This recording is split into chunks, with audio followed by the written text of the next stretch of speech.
Check. All right. It says it's live. Good morning, folks. We'll wait for it to populate here for a second. Woke up to kind of a rainy day, but it is a nice, balmy, 66 degrees. Hello, David. Hello, Lillian. And somebody signs in with your whole Gmail. I don't know if you're going to want to do that. You might end up getting some unpleasant messages. It's been an interesting week, and I haven't had a chance to do one of my Rise Together talks in a couple days. Feeling kind of emotional this morning. I felt emotional yesterday too, and part of it is just being tired. Part of it is just all the stuff that's going on. There's days where we feel kind of strong, and then there's days when everything that's going on just kind of feels overwhelming. I call this observations from the end of times, and it's just kind of, as we keep whistling and acting like everything's okay, just at some point you kind of, hello, Qwerty D. At some point you kind of hope for normalcy to return. We've seen things. There's been little signs as if perhaps there's some hope, like things are going in the right direction. There was a report the other day that Schumer has been talking about stepping down, but he said after the midterms. It's like, do something now, After the midterms, it's too late. Look at your approval rating. Your approval rating is in the toilet, Democrats. Make a change. Yeah, there's a lot. There's a lot going on. Julia, good to see you. Karen, Peter, nice to see you all. Hi, Melissa.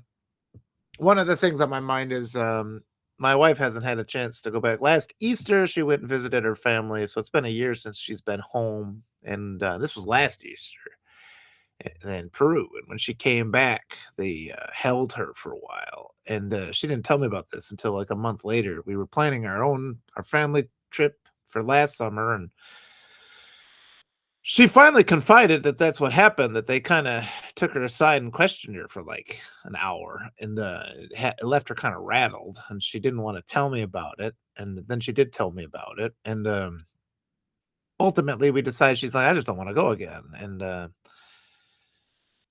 I mean, it just starts to build, and I need to leave too. I mean, it's nice to get out, and I do this trip inexpensively. We go down there, just the price of the ticket. I usually can get the tickets for like $400 a person. I don't know, this year with the war, I haven't even looked. So it ends up being like not that much of a trip because we stay with family, and and it's actually like a Spanish class for my kids for, go for a couple weeks. But we were talking about it again this morning because I was scrolling through the news, and there was a story about a woman who just got grabbed, a U.S. citizen who got grabbed at the airport in Chicago, and they just held her for like 3 days and then shipped her to some facility. I guess the facility was in Wisconsin where they shipped her, and then they like just released her, but with no money. And it's just sort of like, what the hell, It's just like these casual acts of cruelty, And okay, that's one instance, but you just have to, as a father, you have to think about this. Because I can't have men putting their hands on my daughters, I don't care who they are. Men are not allowed to put their hands on my daughters, and that's the thing that's on my mind, It's like, and the way that you'll talk about this, you try to express these concerns to people, and particularly Republicans who started with they're dismissive. Well, you should have complied, or they just have this whole alternate reality in which they live, in which these things don't happen, and you can't listen to them, because their reality is different than yours. I mean, I have a friend who's in the military. He's a lieutenant colonel, and I asked him, and he's like, "Oh no, it's fine to travel. We just came in the other day." I'm like, "It's dangerous for me to listen to you because you're a lieutenant colonel in the military. Naturally, when you come in, they're just going to let you through, and it'll be fine. And you have to have an awareness that a person like me, who is not a member of the military, who lives in a different reality than you do, even though we breathe the same air, and it's like your casual advice, the things you're saying are going to put me in danger, and I have to be mindful of those things. And that's this disconnect is one of the major things driving our entire country. People just don't recognize this. And I mean, I'm guilty of this too. My wife even now has to remind me I am very deliberate about trying to understand her perspective as a Latina woman living in the United States. And even so, she has to remind me on a regular basis because it's just not my reality. So, I mean, it's an issue even with people who are very much involved with this. For people who are just indifferent, who don't even try, it's way out of line. I'll read some comment. I saw MJ wrote to me, right? I don't think it's worth the risk or the hassle to travel as long as this regime is in power. Yeah, we'll see. And I've been thinking though, because there's that option where we go down there and we don't come back. But I was telling my wife about it this morning too. I'm like, there's nowhere safe right now because there's been talk about the regime. They're bombing places. They're just sending, you know, missiles into schools and shit. They're just killing people all over the world. Where are you safe? Because we talked about going to Peru and just leaving the country, but are you safer in Peru? What's going to stop the United States from just bombing Peru? Nothing. We literally have a person in office who is a criminal. He is the worst human being, I can imagine. I can't imagine a person worse than the guy currently in control of this country. Can you? What is a worse thing than the crimes of which he has been accused? He has been accused of the most horrific crimes that you can imagine. Think about that for a second. Think about it. How evil of a person this is running this country. You think, and I was telling my wife, I'm like, we're in this kind of rural area in the United States, and it's like this is one of the last places that's going to get bombed. I feel bad though. It's one of those things where I constantly regret, it's like because we made this choice, and you go through your life, you're a young couple, and you're like, what's our best option? And at the time, Obama had just gotten into office, and they're just like, well, it looks like a positive place to go and live for a while. And it was. I mean, the Obama presidency was like a dream, I mean, it still wasn't easy. You still had to work hard, but at least we had a person of integrity in control. And then he gets in, this awful, awful billionaire, uses the office of the United States just to enrich himself. And I've been saying this. I had a couple really interesting lives this week where we were just talking about it. The Democrats allow election theft. What happened was on I think it was Tuesday, I had a phone call with This Will Hold, which it really did clarify my thinking on a lot of things. It's important to have these hour talks. I was talking about that yesterday with Anthony Christian and Rachel of This Woman Votes. Both of them are really, really smart. And just you write our articles, and that's just sort of like clarifying your thoughts. But in the process of talking to somebody for an hour, if in that hour you don't necessarily change how you think, it gives you so much to think about. It just kind of reprograms your thoughts. And we just need to do that. And that's what I've been, that's the whole point of me. You've been given these talks, having these opportunities to talk to you guys over and over again. It's like there's all this evidence, all these things floating around that we see these facts. We've seen these facts over and over again, and just kind of elaborating the consequences of these facts, because we are always kind of pressured into disregarding the truths that cannot be avoided. And I keep saying, the Democrats, we gave them the power in 2020. They had control of the Senate, the House, and the presidency. They could have stopped this. And we have to evaluate why they didn't, and they had the Epstein files then.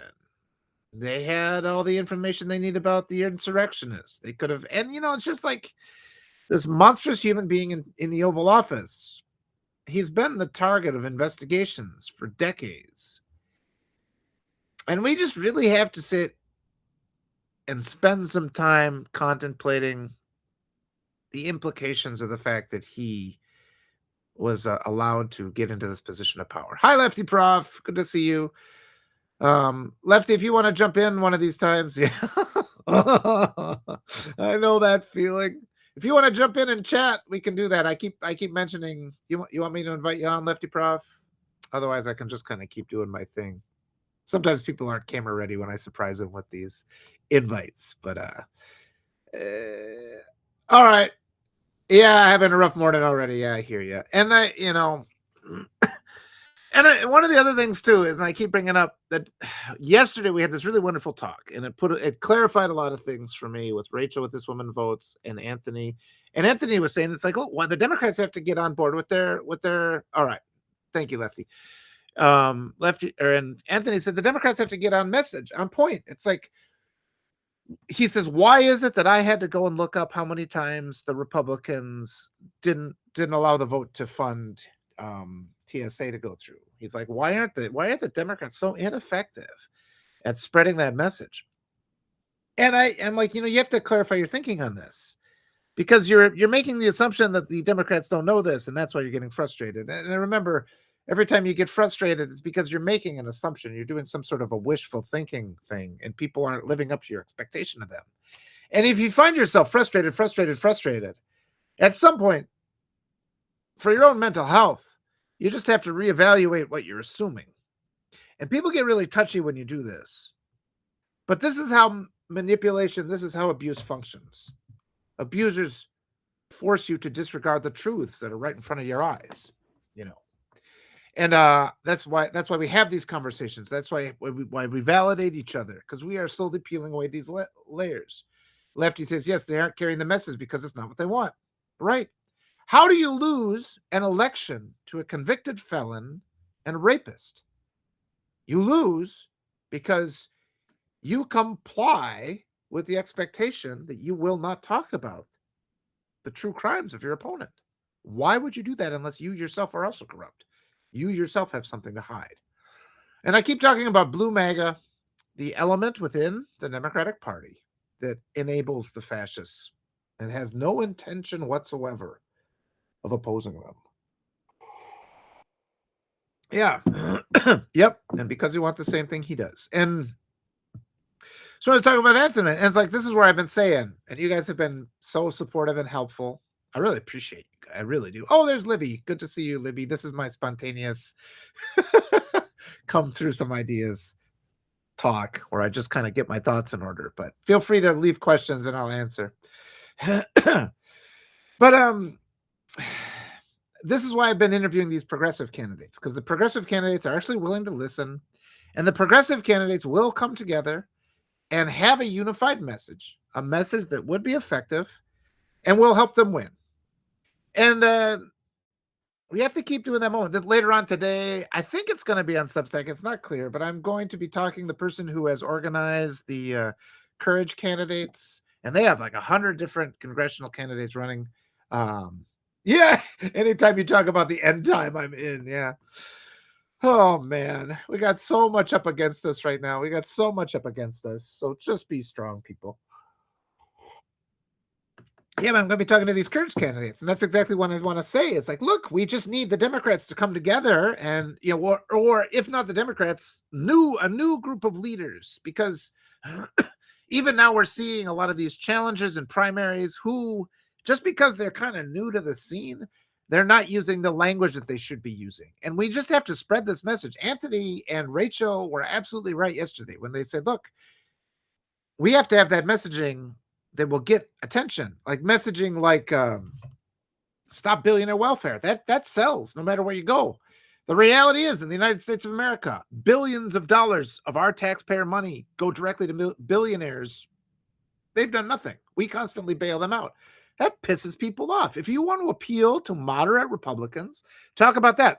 Number one, stop paying all this money out to billionaires just because their businesses. Why should I have to pay for a billionaire's business to fail? But just like the influence of money in politics. I want to talk more with Libby about that too, because I think our publishing industry is completely corrupt. Everybody has this assumption. I want to talk more about this. This is a long conversation, but I think because everybody makes the assumption publishers want to make money. I don't think they do. I think they have money already. I think they want to control all narratives and suppress new messages. And this would be the start of an hour-long conversation I want to have with Libby. So just think about that one. But like too, the option, because when I was talking with Rachel and Anthony yesterday, we like get out and vote. You got to vote in the primaries. You got to register. And we were talking about getting people involved because so many people are apathetic. But I'm like, just one caveat there. Always remember that Republicans cheat at all elections. They deliberately cheat. They don't have enough, they gerrymander, they purge voting rolls. They don't have enough machines at the polling places. It's a long list. And I mean, that's before I even start about the fact that right-wing groups, because I talked to this will hold, right-wing groups own all of our tabulation machines. And they cheat. They cheat. Every statistical analysis of these votes shows that they cheat. And then people are like, well, wait a minute, though. Why are they winning? Why are Democrats winning so many elections right now? And it's like, they're very selective. I mean, how do you think it is? They just blatantly, every single election, when they cheat, they're going to just have Republicans get 100% of the votes and Democrats get 0. I mean, they got their finger on the scale. They're doing it in a way so to keep it close, right? They only need to have their majority. So they want to keep it close and not be so obvious. It's at the point now where corruption is so big, it's pretty obvious. And we need our Democrats to talk about this. If our Democrats start saying this, and the thing I wanted to say is that because the word everybody always uses is like, don't be divisive, Walter. Don't be divisive. You're breaking up our coalition. But if we fail to talk about election fraud, that divides the Democrats because then people get mad. They blame the voters rather than the fraud. Let's just talk about it. It's a real thing. So I'm going to read through some of these here. Anytime you talk about end of time, I'm in. Lefty said, I spent 20 minutes arguing with my cousin because I said we need more women elected. He accused me of lumping all men. Lefty, I've been having that battle a lot recently too. I mean, it's just a fact. I looked up the numbers. The number of women who are incarcerated for child rape, it's like less than 1%. It's an anomaly. Like 99 point something child rapists are men. So if you elect women, you drop the number of pedophiles in office down to 0, just right there. And it's weird how people fight with me on this. And they're just like, well, they start pointing out. They're like, well, look at Pam Biondi. And I'm like, well, you have a woman that was appointed by a criminal. So that's poisoned the well right there. Yeah, women in office is the key to this. I keep saying that. And I think it's that just women just have more integrity. It's like corruption is a feature among men and it's an anomaly among women. This is something that can be our message. And it's really interesting because when I say things like that, I instantly get just all these bot attacks that come out because I know that the oligarchs and the powers that be and the authority structure, the oppressive authority structure, fears women. They fear women more than anything else. And that's why they're pushing through the SAVE Act. That's why they're doing all these other things that they can do. Anything that they can do to control, reducing access to reproductive health care, reducing access to birth control. It's all to control women. Because no authoritarian system can survive if women come to power. Yeah, so Lefty, I agree with you on that one. And lumping all men together, men fucking suck. Let's just say it. They're not good enough. They just aren't. And, like being all crybaby about it, it's like, you're not good enough. Be better. Why shouldn't I say that? And, I say this, I do my best. I'm not going to sit here and whine about men getting lumped together because it's not about me. It's about our kids. It's about ensuring little kids stop getting abused. It's tiresome. Yeah. Libby says, don't even start me on the publishing industry's corruption. Yeah. See, I want to have that talk, Libby. We'll do that at some point. Greta says, if you look at Florida, it's clear that you have a good percentage of Republicans with you. What do you mean? And with me in what context? I'll get an explanation on that later. Lefty says, so if we know they aren't messaging because they don't agree with a different agenda, why do we keep harping on messaging? Well, the messaging is the only way we're going to win. We have to message. And Libby knows this too. I mean, I'm coming at this from the perspective of a writer, and we see narratives. People who are writers, I spend my life working on narratives and seeing things. And when you're writing a book, you're like, this plot doesn't make sense, and it throws you. It throws the reader. And so you get a sense for that where you see that development. This plot is not going to go anywhere. There's something there. It's a contradiction. It's false. It's fabricated. You start seeing it in real life because life is just a narrative. Life is a narrative. And there's false narratives where people are trying to hide their corruption. I think the movie Sinners came out, and I thought that had a really interesting kind of metaphor in it where the vampires come to the door, All you have to do to defeat the vampires is not invite them in. Vampires are powerless then. So everything about the vampires is being very charming to get people to surrender that power that they have. Once they get you to surrender the power, then they eat you, right? And everything in life is kind of like this. All we have to do is just fortify ourselves so that when people come trying to make us surrender our power, we don't do it. But there's just so much pressure. And it's at the point now where so many people surrender their power before they even know there's a choice. And if we just kind of move the needle back a little bit and to inspire people to remember their power through messaging, we will win because we do have that power. We inherently have it. The effort it takes to maintain the system of authoritarian control just doesn't make sense. It's just burning all the resources of humanity, and there's nothing possibly to be gained from it. So it's all about the messaging. And very quickly, you look at Mamdani, and I always go back to my time as a teacher. When I stood in front of a classroom of kids and I resolved, because you're pressured as a teacher to teach how the district and everything, the corrupt stuff the community wants you to teach them.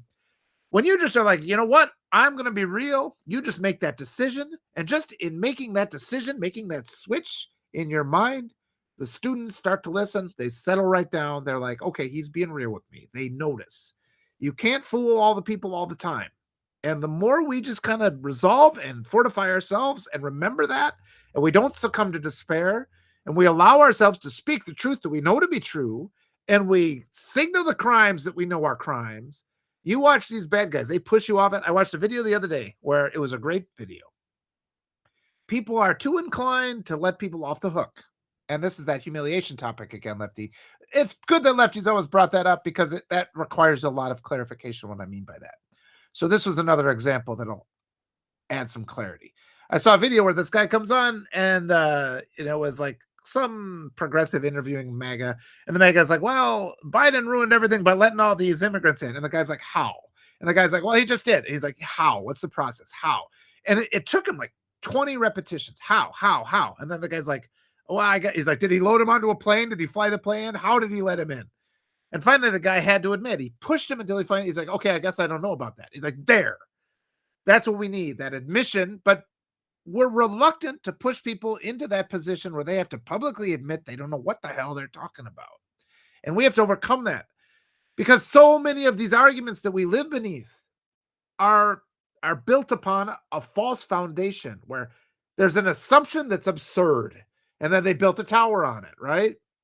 And everybody just defines like, well, wait a minute, let's go back to this essential part. No, I'm talking about this. It's like, you can't talk about the tower unless you address first this lie that's at the foundation, because the whole tower is false if the foundational basis of it is a lie. And we are just inclined to allow people to just pontificate on nonsense and spew their hate without calling them out on it. And we have to change that. That's the messaging. All right. Good percent with me. Yeah, okay. Ghislaine Maxwell's evil dad started the whole evil empire. Oh, really? Oh gosh, Libby. Yeah, there's a whole conversation for us. Libby said Ghislaine Maxwell's evil dad started his whole evil empire in the publishing industry. So yeah, that's kind of a lot of why I'm just done with the idea of traditionally publishing. I think I'm the Rebel Alliance, folks. I got my base set up, my base on Dagobah, and I'll be oral tradition. I'll just go and talk to people. I'll get a guitar, bring, and then I'll do my epic poems, bring, and just on street corners. Thank you guys for being here. So I don't have to entirely talk to myself. Okay, Greta clarified here. Poll counts in Florida show 10K more votes for Tallarico than there were registered Democratic voters. In Florida? I mean, why? are they doing that for Tallarico in Florida? Did you mean Texas? Um, that's odd. All right. Give me a clarification on that, Greta. All right. Tongue says, need more trustworthy voting machine. Yes. I mean, we have to completely, this is an important thing. This needs to be part of our messaging. We need to completely overhaul our election system. There's a lot of corruption in it. And it's weird because the Democrats just surrender. Somebody quoted Nancy Pelosi as saying, well, just vote harder. It's like, for the love of God, you have an obligation. I really dislike Nancy Pelosi. You have an obligation to protect our votes. She spends all of her time and energy obstructing Alexandria Ocasio-Cortez. She's enriched herself in office. She's blue MAGA to a T. And people tell me that she did great things in the past. So I frankly don't care. You could have done a whole lifetime of great things. You kill one person and that's your legacy. And I'm not saying she killed anybody, but I mean, just the corruption, like obstructing Alexandria Ocasio-Cortez's rise, they're really offensive. She's largely responsible for what we're dealing with right now. Libby says, Greta, yes, Florida results were awesome and so encouraging. I also live part-time in Canada. Oh, interesting.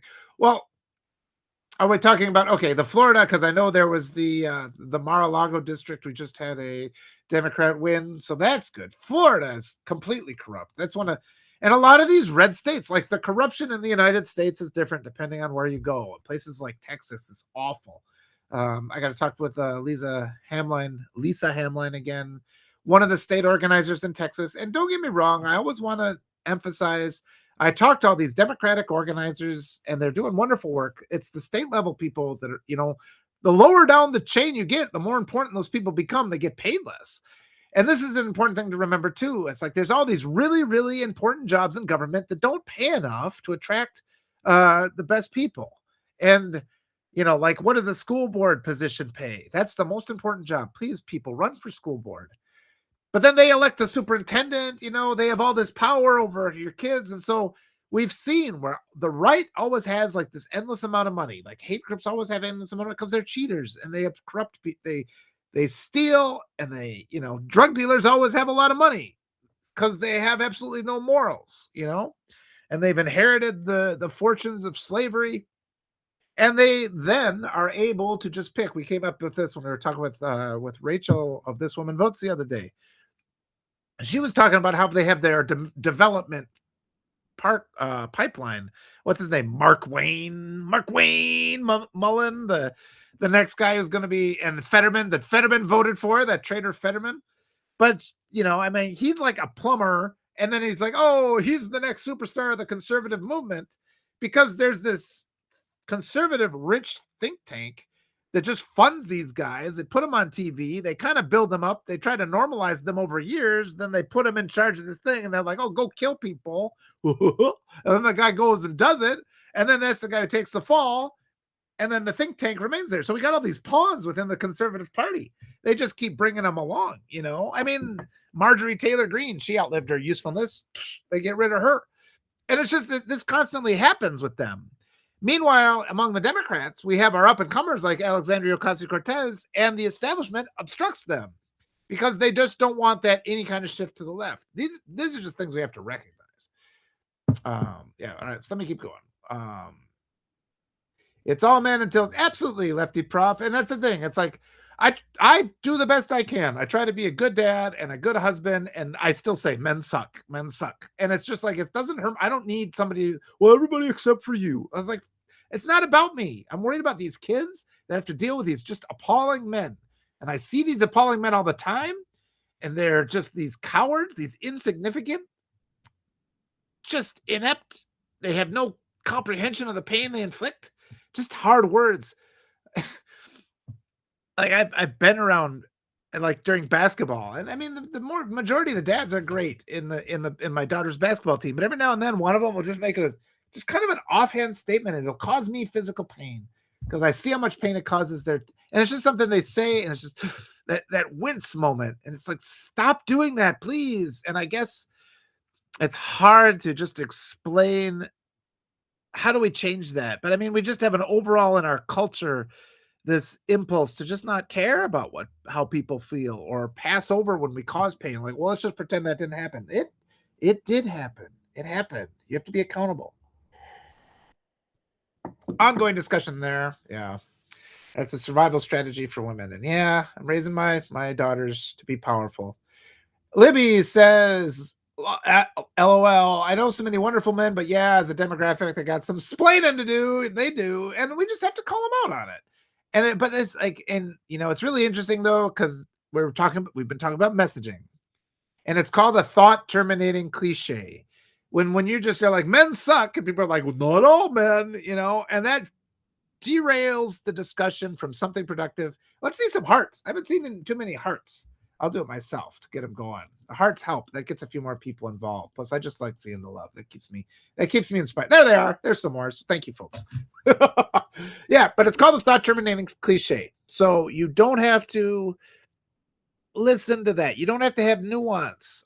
Just say all men suck, and if there are good men, they will agree. Obviously, if you are a good man, as you claim to be, you're not demanding an exception for yourself. You're recognizing that there's an issue. You're saying, yes, thank you. Let us work together to fix this. Yesterday, there was a couple in my lives, the same guy kept coming in, and he kept saying, well, don't even listen to white people. That's all he was saying. I'm like, that's fair. That's fine. You can say that. But at the same time, I can understand. It's like, all right, then don't be in my live. I mean, if you don't want to listen to white people and that's totally fine. But then why are you listening to me and then just being disruptive in my comments? And so I eventually just had to block this person. I had the same thought. I had a really interesting comment exchange the other day because I'd written this article in response to what JD Vance said a while ago when he was just like, now white men don't have to apologize for being, which was just nonsense. So I was just like, oh, this will make. So what I've been doing lately is every time the conservatives make a statement, it shows us what we have to do to defeat them because they are so reactionary, I should say, where they have no creativity whatsoever. Their entire life focus is to distract us from what we need to do to overcome them. It's really that obvious. They're the most guilty, corrupt people in the world. And I wrote the other day in my other live, we've been conditioned to underestimate the ingenuity of the corrupt. And just put yourself in this framework of thought. I have to write this article out. This is an important point. But like in your day-to-day life, like regular people, they just want to get up. They want to do enough work to feed their kids. They're just going through life. You have this certain level of ingenuity. Like, okay, this is the amount of effort I want to do. But if you've ever been in a position where you've done something wrong, like the ingenuity you have to cover up this thing that you did wrong, all of a sudden all this energy comes. Like you live in this perpetual state of adrenaline. I got to cover this up so I don't have to be accountable for this. And I can only presume what it's like.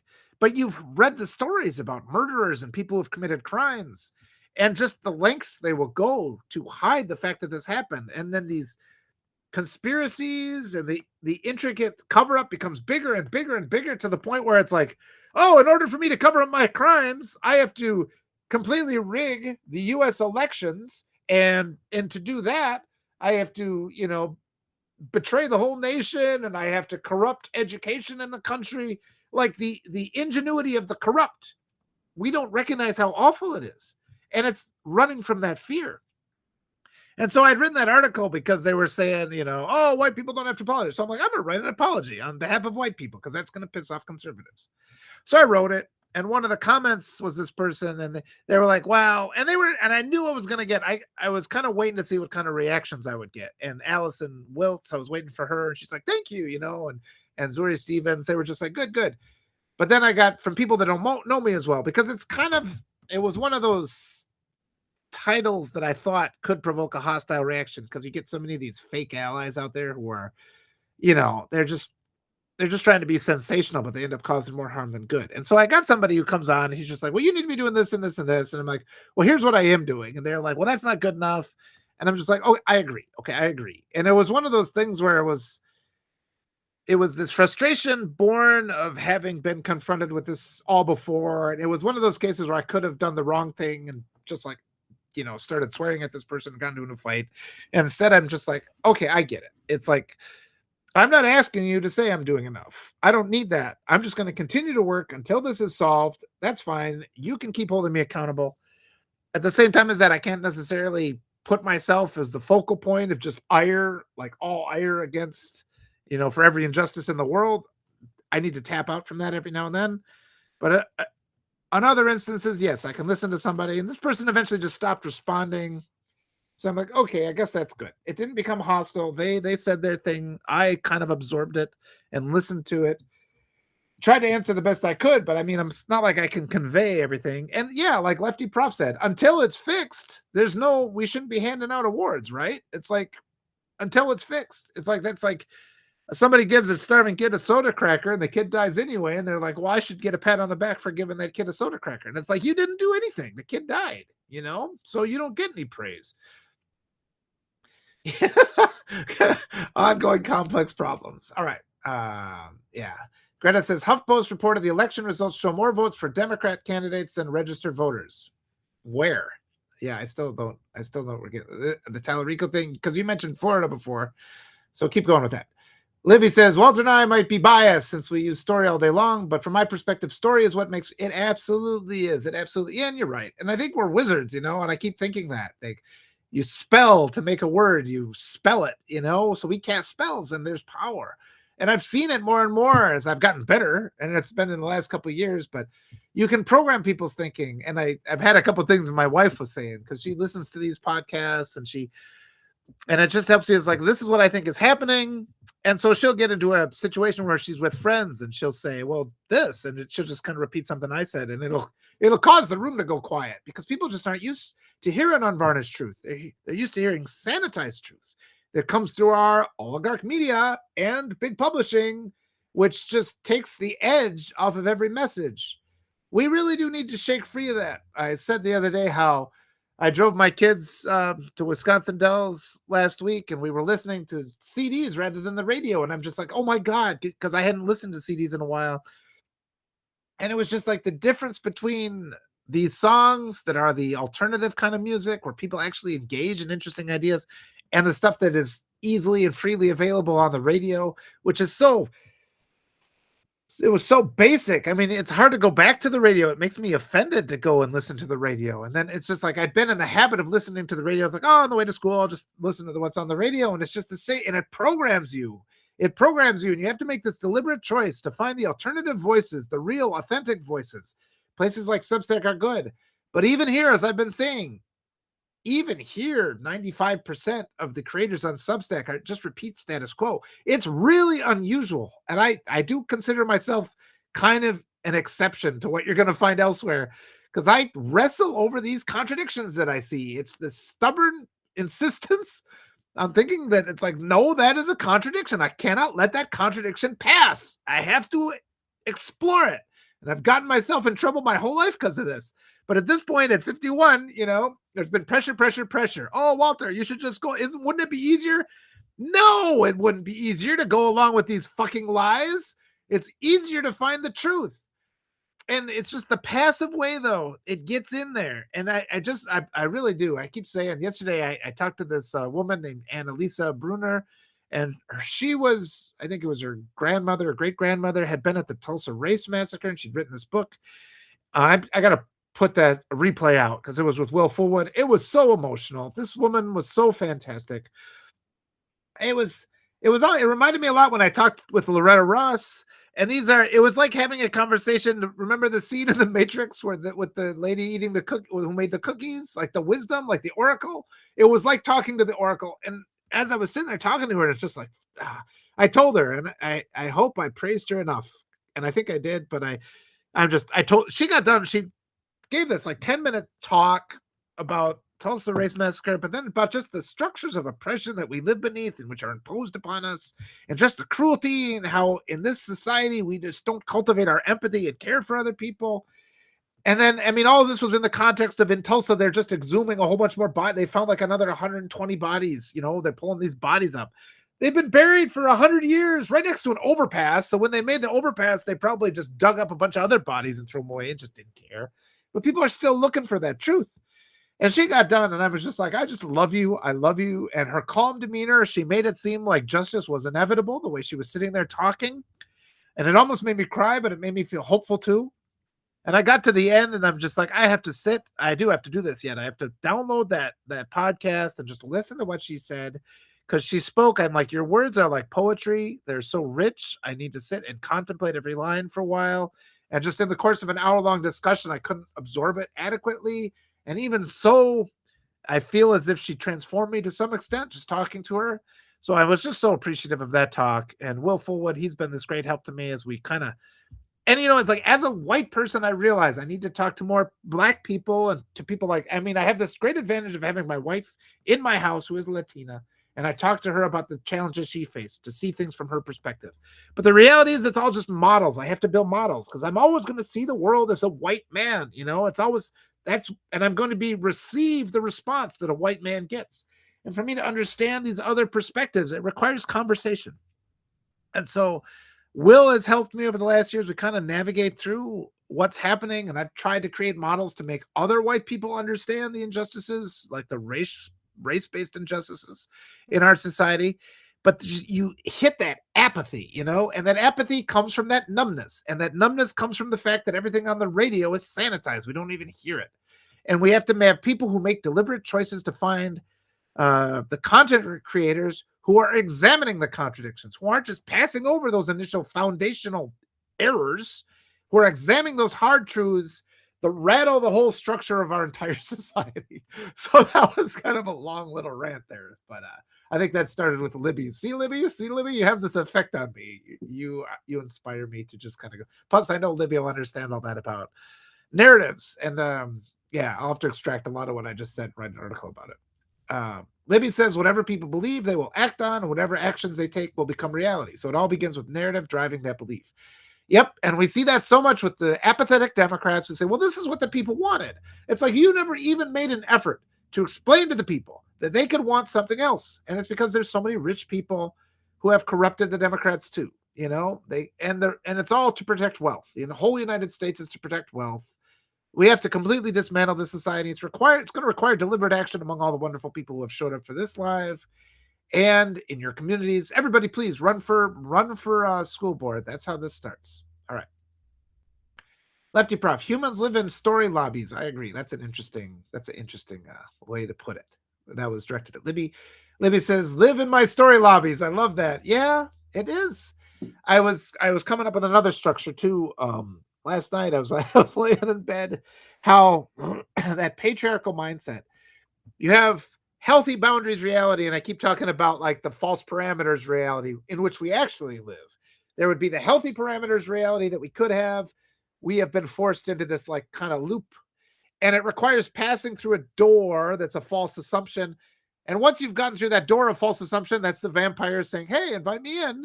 Now you enter this whole perimeter of abuse. And I remember growing up, in the patriarchal system, and it's like your dad, the patriarchal authority, he puts out like a fence. He fences in a perimeter, and you can go play there. Go explore within this perimeter. Okay. So I'm exploring within that because it's easier. But he plants himself at the gate, The patriarch plants himself at the gate. And that's the lie. He plants himself on the lie. And that becomes his identity. And so you're prancing and playing, and you're accepting the reality that's presented to you. But sooner or later, you come into yourself and you recognize these walls are insufficient. The things I need to be satisfied as a living creature and to satisfy my curiosity are not present here. Something's missing. So you examine everything within that parameter. And eventually you have to turn to the patriarch and say, what's behind you? And he says, how dare you? Look at all the things that I've given you. And I am the source of all wealth, and I am the source of all goodness and decency. And you are now challenging me. How dare you? You are bad. You're evil. And so at that point, a lot of people then retreat back into the false perimeter, and that's where they reside until the end of their days.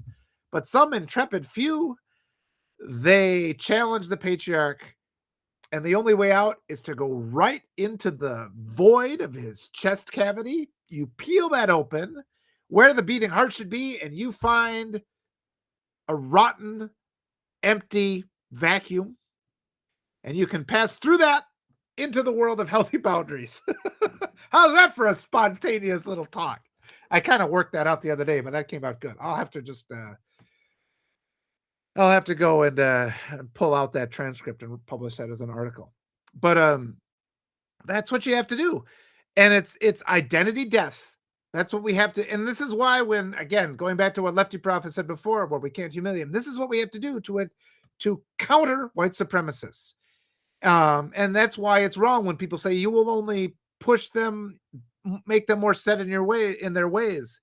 You can't stay anything that keeps you within that false parameter that they've established for you, where all the rules just serve the injustices that they control.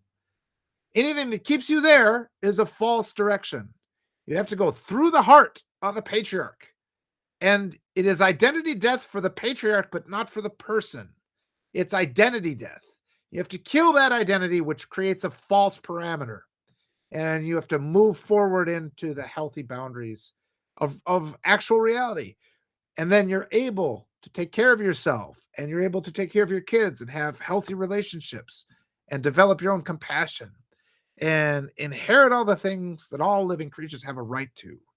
But until we escape those false parameters that have been imposed upon us by white supremacists and misogynists and patriarchs, you are never going to be happy, and you are going to die in misery. You're going to be exploited, oppressed, marginalized, raped, murdered, and cast aside. And that's the only outcome that comes from that. So be bold in your demands for justice and truth. All right. Yeah, okay, let me keep going. I hope a few people stuck around for that. I'm proud of that little talk I just gave. Yeah, and Lefty Prof, I mean, all the constant marginalizing of women is because they are afraid. Because women are the creators of life. I mean, it's so easy. Also, I don't know if you saw my article for today. I was experimenting with using the language of sexual inadequacy to talk about Republicans, because it triggers them. It gets them really upset, because a big part of their superiority fixation, fetish, their superiority fetish, they have to think of themselves as great, great companions, ultra masculinity. So if you just start talking about them in terms of sexual inadequacy, they get really touchy. And I've been in situations, where a couple women can just completely crumble a man. You can't do this if it's just one-on-one, because then it becomes physical danger. But if you are in a position where you feel safe, I mean, my wife can when it's one-on-one. She's powerful. I've seen her just dismantle men before, and I would like to just encourage more women to do that. Just completely dismantle, like these sexual perversions, these men, the stomping around types. It's all of that exists within that false parameter I was talking about before, the bizarro boundaries, the unhealthy thing that is built upon false assumptions that must be dismantled so we can move into a healthy state. All right, I'll leave it there. That I didn't quite land that. I landed with like two wheels, and the last one's still like bouncing along. Libby says, I should have known. Autocorrect loves to call me lobbies. Oh, well, I thought story lobby was a good word anyway. So that's kind of funny. That's like, I've heard of that happening before in famous poem compositions and things. Lefty says, I have to keep reminding myself that our history bears out what progressive people know. The middle is just the place where cowards go. Yeah, and it doesn't exist. Nothing is on a straight line. That's another thing that's really, that straight line model is an oversimplification designed to confuse you. And I wrote a whole article about this. It's like, sure, I mean, like at the dawn of the era of contemplation, having a straight line where you're like good on one end and bad on the other end, okay, that's an easy thing. That gives me some orientation. But that's an inadequate representation of our reality. You add in just one other line, and then you're able to plot stuff all over there, and you've got, okay, that's much better. You add in another axis, so now you've got a sphere, and you're like, okay, plotting things all over there. But like the lie of the middle doesn't exist, and it's just like the fact that we're still kind of dominated, our thinking is still dominated by like yes-no type models. That's something you have to move away from. This is something that I kind of learned about when I was studying physics, because you have to create so many models just to understand these things that you physically can't observe, quantum mechanics and the structure of the molecule and things like that, or the atom. So you have to create models, and your models have to be effective. And then you go from intense academic kind of exploration in that sense, and then you move back to just see what people in our physical reality think about, and they're like as basic as like yes no models. It's like people not good enough, and it's so easy to exploit people that have been conditioned to think, because it seems like there's truth when you start talking about something like the middle. There is no middle, there is no race, and it's hard to even get to the point. I mean, we're seeing Republicans as one of their primary bullying tactics. They go to people, it's like, can you define a woman? And it's just sort of like, it's not yes, no, things aren't like that. And just this assumption, because they're arguing from within the security of their false parameters, right? And because our entire society exists within those false parameters, we got a heavy load. We got a lot to do, because we got to pull all of society through the empty heart of the patriarch and into the world of positive and effective boundaries. All right. Yeah, respect for Pelosi. In the past she did good, but lately the things she's done right now, I'm so disgusted with. Over the last couple of years, 10 years or so, Pelosi has caused a lot of problems, and all that money we got to stop using. Yeah, she outlived her usefulness, though. I mean, she's done a lot of harm. We got to admit, she's done a lot of harm these last couple election cycles. Pelosi was the one that called for when Biden stepped down, she wanted to have a primary, and you had no time. And plus, Harris had been on the ticket. That's the way the system is set to go. And just the fact that she called for a primary there, really upsetting. Wasting a second talking about that really hurt us. All right. Greta says, Emily Gregory, 5K more votes than registered Democrats. Tallarico, 10K more votes than registered Dems. Republicans or previous non-voters are showing up.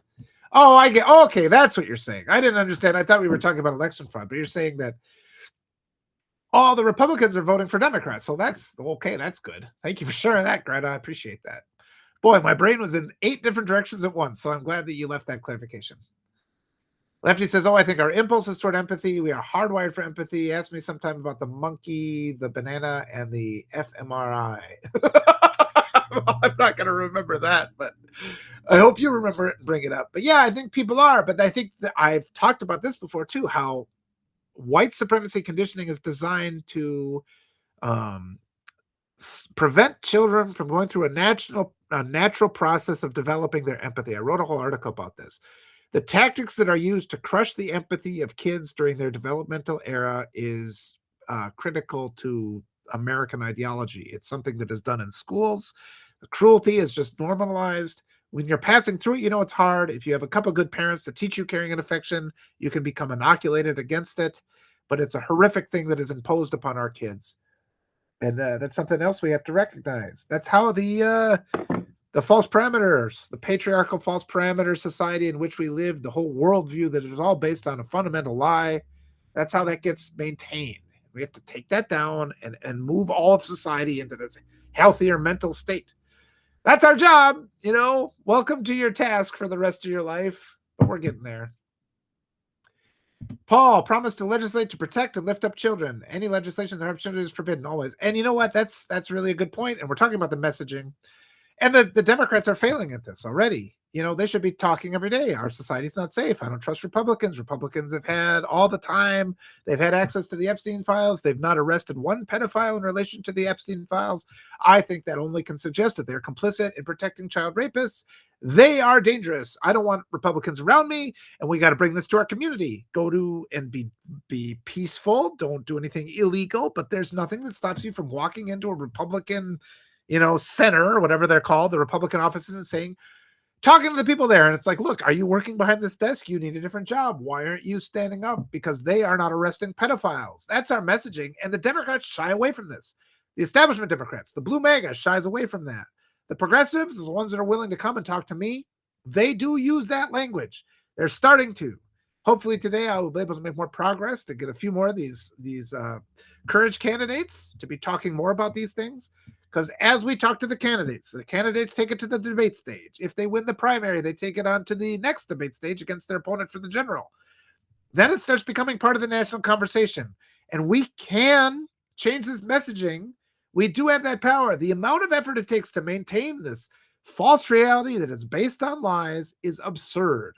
It is just absurd the amount of energy they put. Just a couple cracks in the daylight allow curious people, even as it is now, this veil that they've pulled over the eyes of all Americans.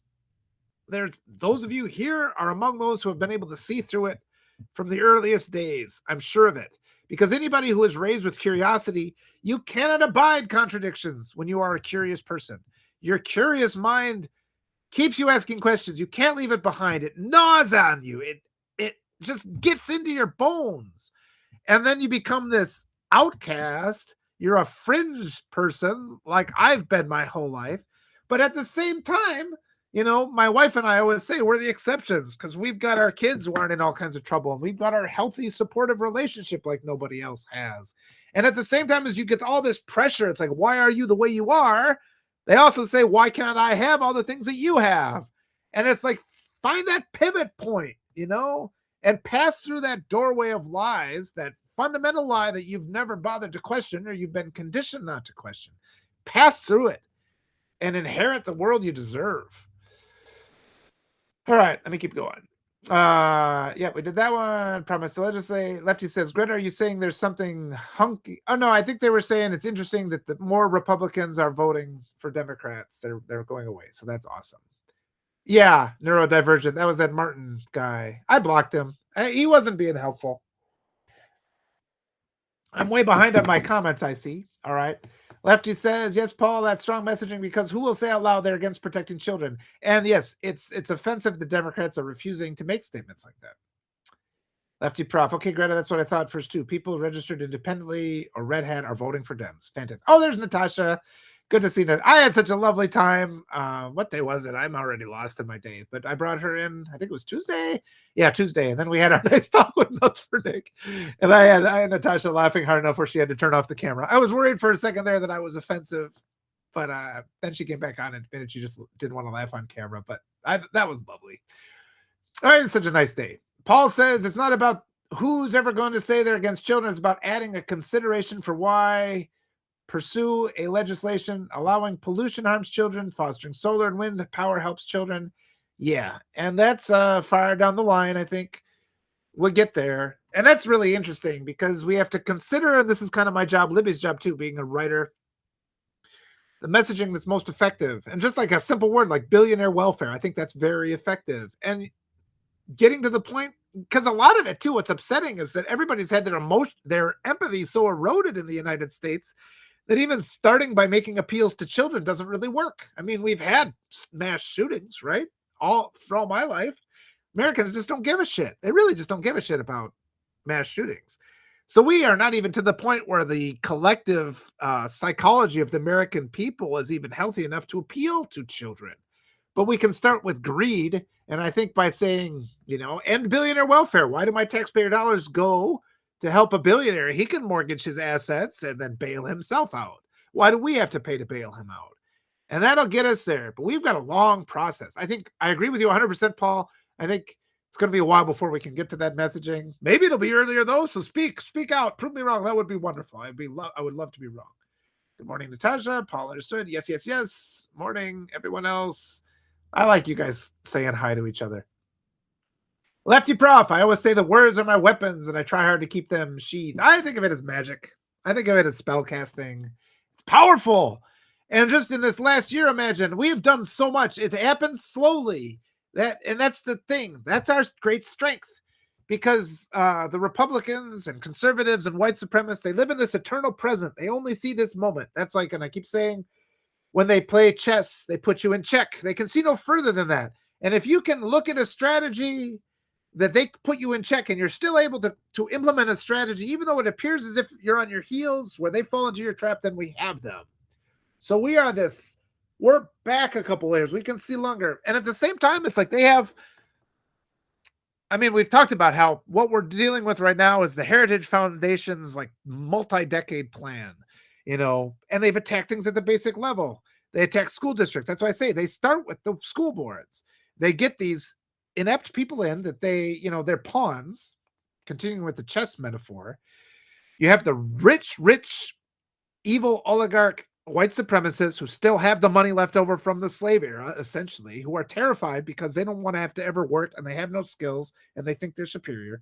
So they will dole out that money to these pawns who are themselves completely lacking in any kind of skill or ability, like the current president, but also people like Mark Wayne Mullen, who then they pay, and all the hate mongers, people like Charlie Kirk, people like Joe Rogan, people like Tucker Carlson, they are funded, and then their awful message gets on radio, and it gets in schools, and it gets in the media, and it gets in the news, and they're built up. Then they outlive their usefulness and they're sacrificed. And those people, those pawns, get accountability. And yet the oligarchs, the billionaires behind it, orchestrating it all, the puppet masters, they just pivot to the next one. And so the thing is that we've always reacted over these last 40 years. We've reacted to this aggressive, put us constantly in check strategy. But the veil is being removed, and we're seeing this larger picture of what we have to do in order to win now. And it involves an on the heels. We are in check. And as we retreat, it is a controlled retreat where we are setting them up to fall into our trap. That's what we have. That's what we're looking for. And I don't know how long it's going to take. The midterms aren't going to be enough. It's going to be ongoing. And until we completely smash it out, the oligarch evil false reality that they put the entire country into, till that's all completely gone, we're not going to be safe. And we can't we can't do an 80% win or 90% win. It has to be 100%. It has to be completely smashed. And we have to educate the entire public about what happened and how to prevent it in the future, starting with day one and how we talk to our kids. None of this original sin bullshit. That's part of it. That doesn't exist. That's an offensive concept. Your kids are not born sinful. They are born perfect. And we teach them decency. They come into the world decent. The only thing that is taught to them is evil, right? That was my approach to being a parent.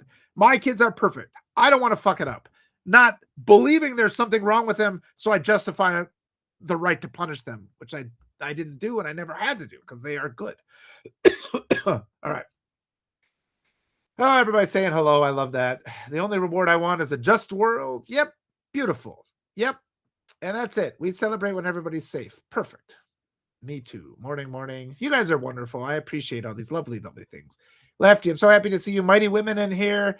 It's been my privilege, these conversations I've had lately, all these brilliant, the women that I've been able to talk to. I'm so appreciative. Thank you for spending your time with me and listening to me and helping me be better. It means the world. It really does. Yeah. All right. Good. A good exception. Lefty Prof. I'm so happy to see you, mighty. You've said it like 3 times. So I love it, though. I love that you've repeated it. I need some juice. Dog. I'm so sorry. Dog has cancer. I brought home some green. Oh, you're a little sick. Yeah. Knee replacement. I know. Yesterday, my daughter had the day off because the seniors and the juniors were taking the ACT. So my daughter had a virtual day and we got to pal around a little bit. But on the drive home, my oil light comes on. I'm like, dang it. So I poured in some new oil and I'm just like, oh, the coolant looks like that's, but this car's only got 168,000 miles on it, but it's just one of those things. It's just, I think it'll be okay. I poured it in. You have a little bit of time, but I'll have to make another car appointment. I think it'll get fixed. I'm not so worried about it. I don't have to drive that much. And actually, we only live like a mile from the school. So it's like, fine. The car dies. I'll just ride my bike to school and be happier. I used to do that. I used to drop off my kids at school on a bike. Some of the best days ever. Yeah, it's hard to type in the chat box. I liked your beautiful comments, Lefty Prof. I love that you were just celebrating the mighty women. Is just, yeah, more of that, please. Sorry to hear about that, especially the pup. Yeah, that's a hard one. I saw that with Annalisa Walters. So captivating. Thank you. I'll publish that live. But yeah, she was unbelievable. Libby says, I'm sorry, Lefty. Yeah, it's hard when the dog is... Yeah, it's been a year this week. I know what you feel. Strength to you, Lefty. Yeah. These are hard times. Come here for sustenance. I'm glad you're here. I really appreciate Lefty's comments. And it's not always agreement, and that's another thing. And I appreciate that. And it's like that tells me when I need to be more, I have to have greater clarity. And that's why I invited Lefty on. We keep talking about doing a live. We'll do one soon. We'll get one figured out. Libby says, I used to work in emergency vet medicine and work closely with a vet oncologist. There is probably more hope for your dog than you're feeling right now. Oh, well, that's something positive. And oh gosh, Libby, I didn't know that about you. That's fantastic. I think the last time I had to take my dog into the emergency room, it broke me. I don't think I could do that for a living. Helping people with their pets. So you're an angel for that. So thank you. Yeah, Annalisa Brunner, she said, Lefty says she sure did speak with certitude. Yes. Natasha says, encourage your other fellow white people to do. Yeah, I'm doing my best, Natasha. I'll keep doing more. And it's just like a lot of what I try to do is figuring out the arguments that actually get through to white people. Where are their weakness? Where there are points of weakness? And that's why I've been exploring, because I grew up in that conservative ideology, that lie, that false ideology, exploring it for weaknesses, exposing them, pushing people through. My article that I wrote today, it was a little bit punchy. I don't know how good I feel about it, but the one I was saying, the premature invasion, I wanted to use the language of sexual inadequacy to talk about Republicans. It's just another thing I'm trying. I keep trying different new things. Yeah, that Annalisa was unbelievable. That was unbelievable. Natasha says, actually, Natasha, this is a great comment. I see a lot of creators seemingly afraid to have conversations about race. And I'll admit, I was that way too. And it's been this process. I left the United States in 2001. I lived in Peru. So right there I was, living in a completely different culture. And, then my wife and I came back to the United States in 2009. So it's like that evolution of race. And I still really worry about it. I've got it kind of worked out, but you have to get to kind of an awareness point with your unconscious biases that have been implanted into you without your consent or your knowledge. And it's like, it takes a long time to overwork that. And until you've overwritten that, you run the risk of saying really, really inappropriate things that it's just because it's the way you talk, and and I remember being fearful of it. And it's only been in the last couple of years I feel really comfortable talking about race-related issues. In this last year, I've had the opportunity to talk to a lot of transgender people. And that's been really, really great, because prior to this last year and these lives, I didn't have that opportunity. So I wanted to work through, again, my unconscious biases. What are the words I'm saying that hurt you? I don't want to hurt you. And you work through them and you figure it out. And so one of the things I do try to do when I talk to other white people is just that effort. Like, just try to get them to be like, actually, what you said right there is going to be deeply hurtful. And we've talked about it, Natasha, too, when they permit people like James Carville. And we have to have these conversations. But it's important for me as a white man to have conversations with other white people, particularly white men, to kind of share what I learned bit by bit, get them a little bit farther along, because the divide between the white and black community is so big, and we have to cross that. We have to bridge that, or we're not going to be able to move forward. It takes a lot of education, though. Yeah. Natasha said, I've unfollowed some because it become too much to watch the topic be ignored. We should talk about that more too, Natasha. And maybe I can do some more work to help some of those people come along and be a little bit better. Every little bit of progress helps. Lefty says, even though there is a grief in the understanding, we have to take in the experience of millions of humans who've already suffered in the ways they are becoming aware of. You do it anyway. You sit in the grief and discomfort. That's the line. That reminds me of the line from The Catcher in the Rye, where he says, you read the great works of literature and you see other people have been through this. I've been listening again to Where Do We Go From Here by Dr. Martin Luther King Jr. And it's just like, that's what we need to do. He knows. People knew. Walter's way behind. Yeah, okay. I'm just rolling through here. You're so right about that, says Natasha. I'm a novelist, and I've been bringing in that uncomfortable conversation about white supremacy's prevalence into my fiction lately. Thank you, Libby. We can talk about, I'll have you meet Will Fullwood, and we'll talk more if you have more questions about, and we'll talk about it with Natasha too. We need to have these open spaces with white people who are willing to learn, who are willing to have conversations, and we cover that ground, and it's helpful. We are making a lot of progress. Yeah, it takes a little bit of grace. It takes a lot of understanding, but it is so easy to cause pain. And we already ask so much, and that's the hard part, because it's like everybody asks so much of the black community. They're constantly having to, carry the burden for everybody else. And yet for us to progress, to get more white people on board, I can take it too. If I can absorb some of those blows to make it a little bit easier, then that's good progress. Libby, thank you for saying all that about Munchkin. I haven't lost all hope. Good, this is the Dougie. Waiting for some more test results. Okay, Munchkin. Strength. I hope we're good there. And Natasha's grateful to Libby, so that's nice. Libby says, well, thank you. I'm glad people are finding it useful. I never know if my ramblings will be useful. That reminds me of this whole talk, my ramblings. But I think I can pick out some useful bits in there. It's like the chocolate chips and the chocolate chip cookie. Lefty says, if you were born an American, you were born into white supremacy. Yep, and that's a critical thing for people to learn. We have to change that. In a whole lot of countries, other forms of male supremacy exist. It's global. Yeah, and in Peru, they would always say that it's machista, but it's not. There's not white supremacy, and it's interesting. The dynamic is interesting when you see it separated, like a scientific approach. You see the different influences. Natasha says it's incredibly useful because it can't keep coming from us. It scares them off, and they don't listen or learn. Yeah, and that's really important. And I think too, Natasha, as we continue to have these things. Because I'll make mistakes, and you've been really kind. I mean, you haven't pointed out a mistake I've made yet, but you can. I hope you understand that if I say something, you're like, oh, Walter, you're wrong on this. Please tell me. It's this constant progress, this constant evolution. And then I take it, and I think about it, and I write an article about it, and I write an article in a way that is more accessible to how other white people see things. It's sort of like we have a Spanish speaker, an exchange student in Spanish class. My daughter is fluent in Spanish, but her accent sounds more American. And because she's got the American accent, the other students in the class can listen to her and understand her Spanish better than the native Spanish speaker. And so it's like, that's how the understanding happens. It's a little bit closer to them. So when I make these things, that's why it's so important to have white people talking about racial issues. Because I'll just use language that white people are it's a little bit easier for them to absorb it. And it's just, that's an ongoing thing. Yeah, having a conversation with Libby about that. I've learned a lot about white supremacy in the last 10 years. Yeah. Yep. Natasha says white women have to talk to other white women to wake them up. Yeah. And it's useful. I love being parts of these conversations.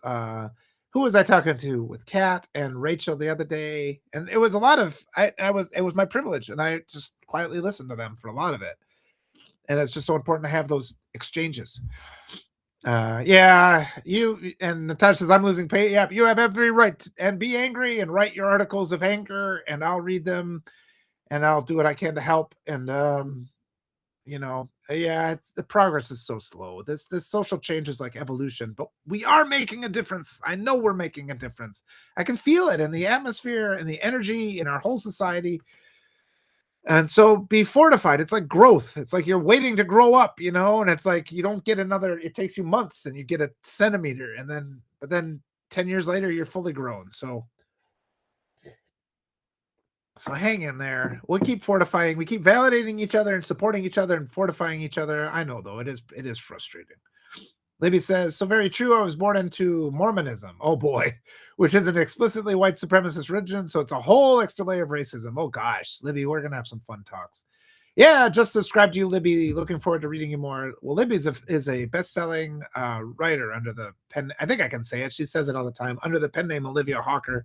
She's a best-selling novelist. So Libby's wonderful. And I love that Libby, I think we got that thing worked out because her webpage, her Substack was forwarding to like a private domain, and it was making it so you couldn't leave comments. And I think that was stopping people from interacting. I don't think she's been getting the interaction she deserved, and it's because of that technical thing. So I'm looking forward to seeing that explode and having Libby be a creator with 200,000 subscribers. I think it'll happen.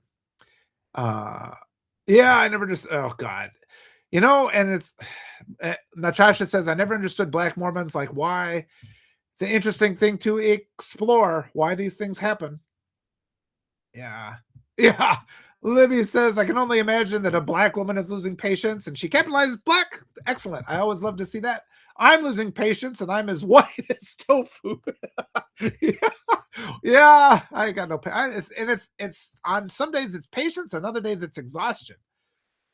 Paul says, by countering the false narrative, you're setting an example for others who may be reachable. Yeah, and it's amazing because those towers that are built on the lie, you can topple them. The power we have to attack those basic, because they trick us into an argument that's further up, and then they're going to win because it's all in a false narrative.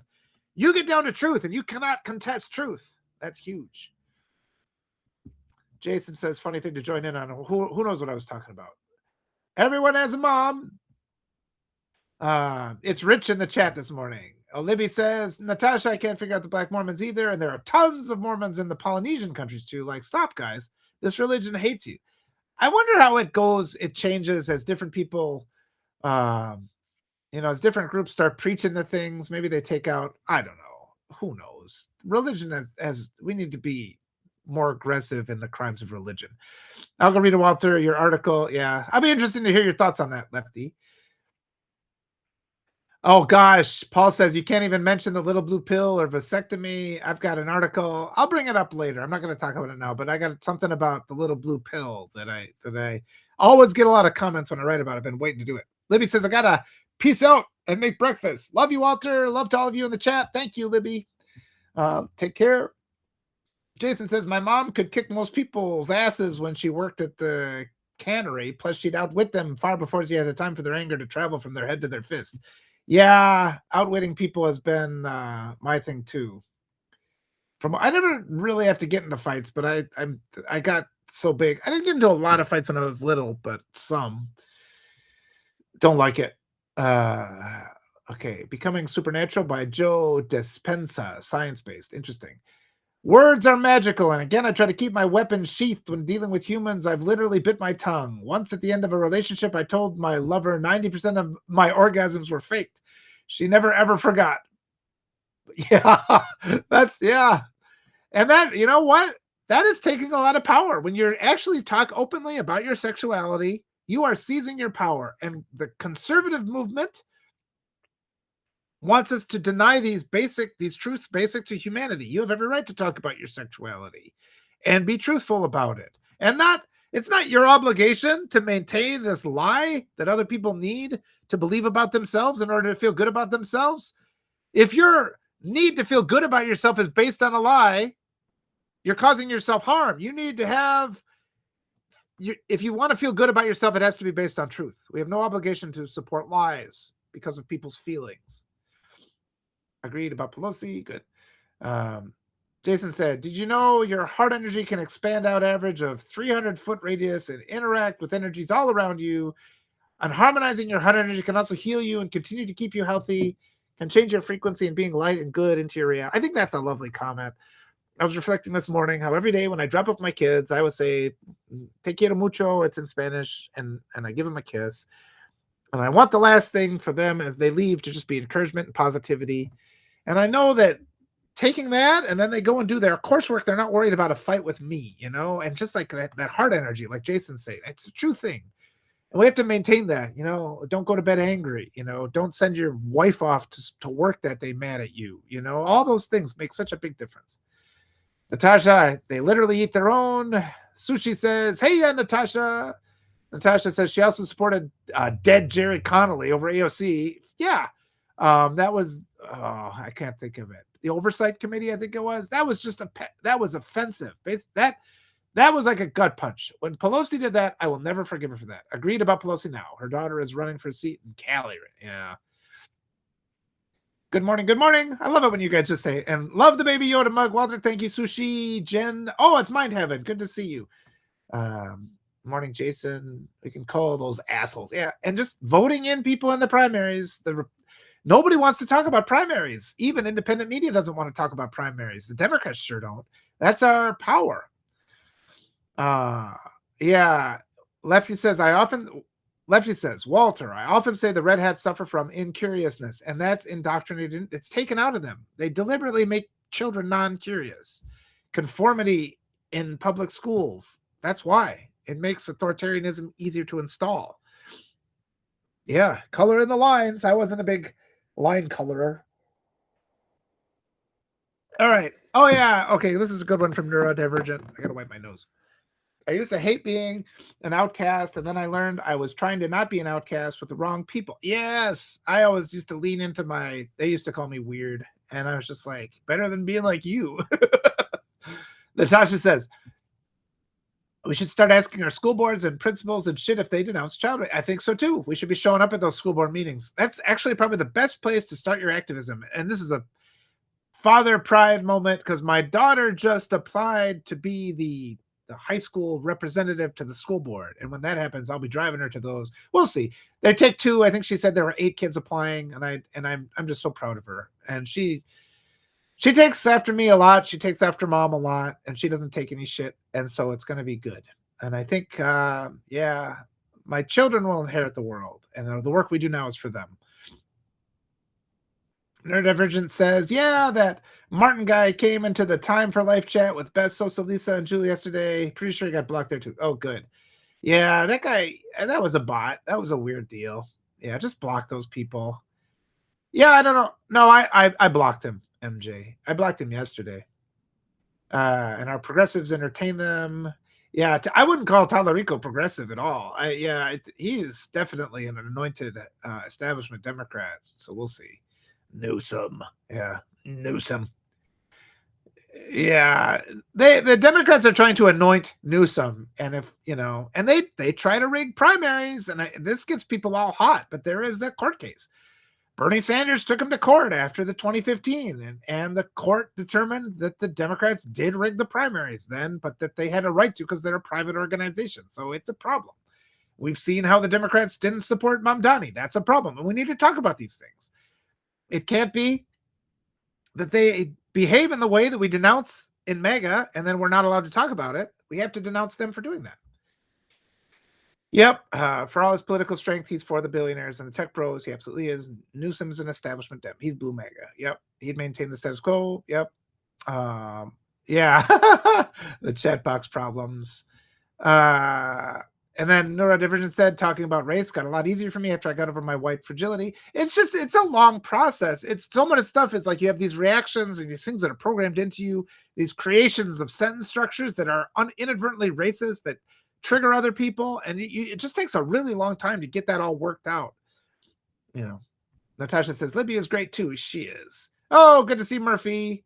He probably joined 20 minutes ago. He's probably gone already, but good to see Murphy. Yeah. Natasha says, when you're woke and aware, it makes you more confident and comfortable. I can see that in you. Yes. And it's absolutely, you just start settling in, because that frustration I talked about before, it's because you're believing things that aren't true and you know them not to be true. And you're trying to impose upon reality to behave in accordance with what you believe. It's much easier to believe in accordance with how reality plays out. And you'd think that would be easy to fix, but that's the fundamental problem in our era. Male, female is another imposed binary false choice imposed on us from birth. Absolutely true. Yep, it absolutely is. Neuro and Lefty are amazing too. They are. Is Lefty doing lives? I had invited Lefty on. She said she wasn't camera ready, but we'll do one soon. Oh, Lefty came on Mindhaven. Good. Yep. Neurodivergent. We should always. Neurodivergent says, I still worry about being hurtful. I recognize my intentions do not make me harmless. Absolutely. And that's an ongoing thing. And we just need to ask for a little grace with people. When we're sincere, we are going to make mistakes. There's always that you have to protect yourself, because there's people that repeatedly make mistakes and they're not making any effort to get better. So those ones are a pass. But people, like, I hope with me that I've established myself that I'm sincere. If I make a mistake, please talk to me. I will try to fix it. And I will do it publicly, and we'll practice accountability publicly and get better. That's all we can do. I have a toe in the baby pool. Okay, we'll get more Lefty on here. Nikki says, I've been laying on my sofa listening to you, but I've been nodding off and on. I love it when you're on a roll. Okay, good. Well, yeah, you're absorbing it in your sleep. Interesting. We'll get you back on, Lefty. Nice. I welcome you all. And if you ever have questions, this is Natasha. I welcome you all. If you have questions, I'm happy to answer as best I can. The more of these lives we can do, the better. Spontaneous ones, I get kind of tired, and if it's planned, if I'm planning and I'm waiting for it, that kind of exhausts me. But if you guys ever want just me to come on, if like it's late in the day and you're like, hey Walter, come on, let's talk, it's actually a little easier for me if I just happen to have time to jump on. If I'm being invited rather than being the host, for some reason it's a little easier for me. I might have to appeal to everybody to just do that more, because I'm getting really tired, I have to say. But this has energized me this morning. Murphy says, I like the cookie part. Yeah, I'm like a chunk. Oh God, we're years ago here. Because I'm at 124. I don't know if people are still leaving questions, but let's stop with the comments and let me just finish up these ones so I can let you guys get on with your day. But I really appreciate you guys. This has been lovely. There's been some lovely things coming out of this. Natasha's willing to answer questions. That's beautiful. Yep, and Natasha will tell you, and that's good too. I mean, just honesty helps so much more. Hi, Walter, says Lynn. Hi, Lynn. Natasha says, I appreciate those willing to learn and who want to know. Yes, curiosity, and it's a beautiful thing. Lefty Prof, some of it's time because I'm always working while I'm chatting. Good luck. Good thing my boss is my sister. All right. Sushi says, Natasha, you are an absolute joy to talk with. That's beautiful. Yes, of course, Walter, says Natasha. Good. Thank you. All right. Neurodivergent says, I witnessed anti-blackness and aspirational whiteness in China. Yeah, they'd had that a little bit in Peru too, but it's one of those things. But it's interesting because the racism wasn't like here. I mean, there wasn't like just the cruelty, and the physical beatings. I mean, the violence, the physical violence was absent when I lived in. But I mean, that's not a justification for anything. There's a long way for every culture to go. But geez, I mean, just stopping the physical violence and the guns and the beating kids. I mean, there was only one bar fight I ever saw when I was in Peru, and some dumbass tourist started it. And all the Peruvians were like, "What the fuck?" They just walked away. It was interesting. I wrote an article about that. I'll have to share that. Natasha says, it's everywhere. Any country that has black people, they're going to be the lowest every time. Yeah, it's an ongoing crime of humanity that needs to be fixed. And it's something we're going to fix. Lefty Prof, Natasha has no problem telling hosts, what's up, Walter? I happen to love that about her. I do too. I absolutely do. Natasha says, but I would actually love to move to China. I was just talking about this with my sister. South America's beautiful too. Yeah, I can't help it. No, it's beautiful. Keep telling the truth. Oddwood said, sensitives or empaths have no accents. Interesting. Lefty Prof says, the fact that most white people would rather chew their own foot off than talk about race tells us that's exactly what we should be talking about. Yep, because everybody's afraid. They're afraid to pass through that false assumption that creates their unjust reality. Hey, Oddwood, says Natasha. Jason says, it wasn't true, even though she and I are friends, and she only lives one after over from me today. Lives one, I don't know if we were talking about lives. Oh, lives one street over. There it is. Sushi says, I was raised with a large population of black folk. The little town of interesting name. Ashtabula, Ohio, has the history of being part of the Underground Railroad right on Lake Erie to get ex-slaves to Canada. That's fascinating history. Take some pictures of historical things and put them on Substack for us to see, or write an article. That sounds fantastic.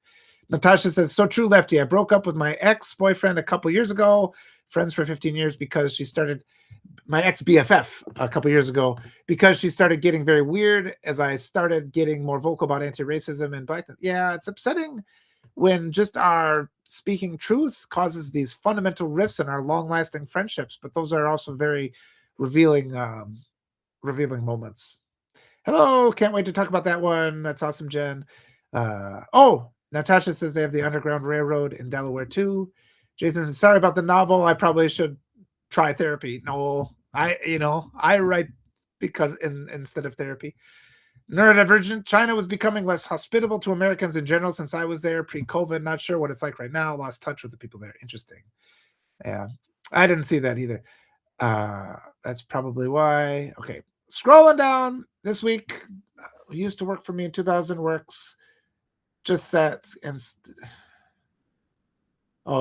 somebody who used to work for her used to say, just skip you, and she didn't like what you were saying. Yeah, my dad was that way too. There were certain things just he absolutely refused to even engage. And curiosity, that was eventually the end of our relationship, because curiosity is not something I can shut off. Yeah, track in the chat. Don't need a whole. And then Natasha referring to the thing about China. Really, I guess that makes sense. But right now, they seem to be welcoming all of our former allies. I would hope that Americans, including Black Americans who want to defect from authoritarianism here, would be accepted. South America is a really good option, I would say. It's beautiful down there. Peru saved my life. All right, let me scroll down a little bit. Oh gosh.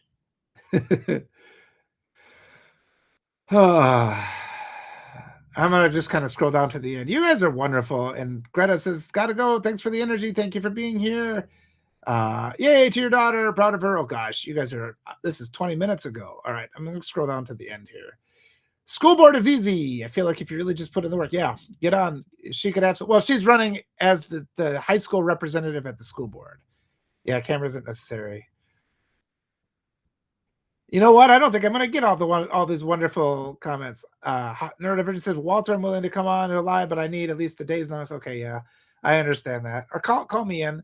Yeah, got to keep conservative Trump or Republican out of our schools. They're racist supporters. Oh, well, no, that can't be because, yeah.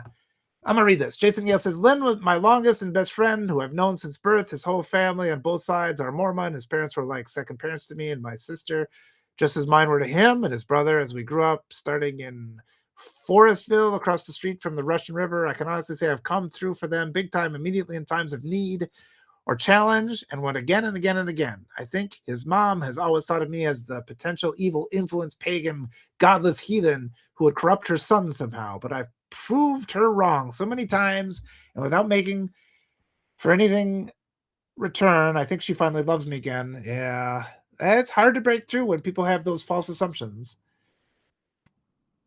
Yeah.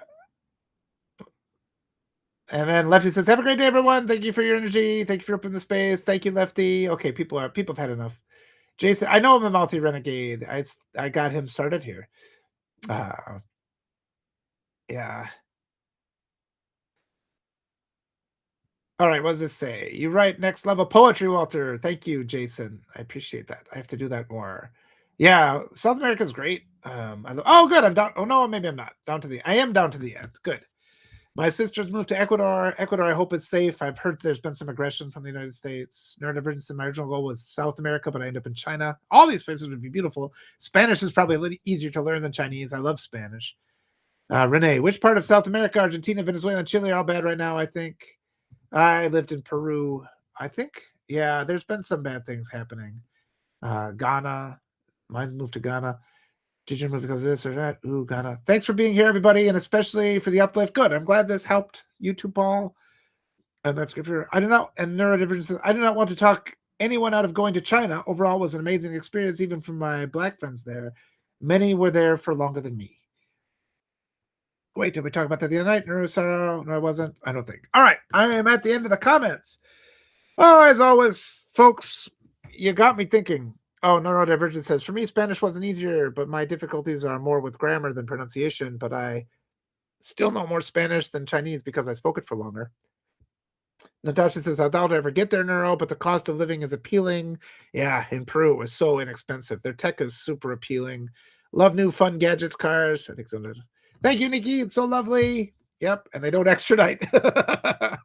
All right, I think we'll call it good. I have a couple more things coming on today. I think I'm doing the talk with Nick in a little bit. I think I'm gonna just go have a nap now. I felt a little tired today, but that was beautiful. I appreciate all you guys. I love always seeing these comments and getting a chance to talk. Hi, Judith.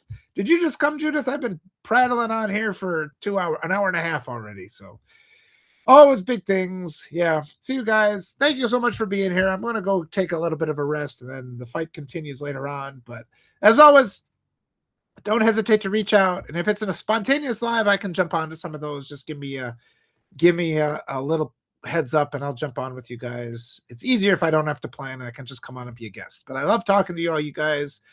You're really empowering me. You make me feel better. We are making a lot of progress. We are rising together. And the more we understand about what confronts us, the better equipped we are to dismantle it. And we are going to win because there is no other acceptable alternative. Small Mouse just joined. I apologize because I'm just about to finish, but I'm glad you're here. And hopefully you'll be here for the next one.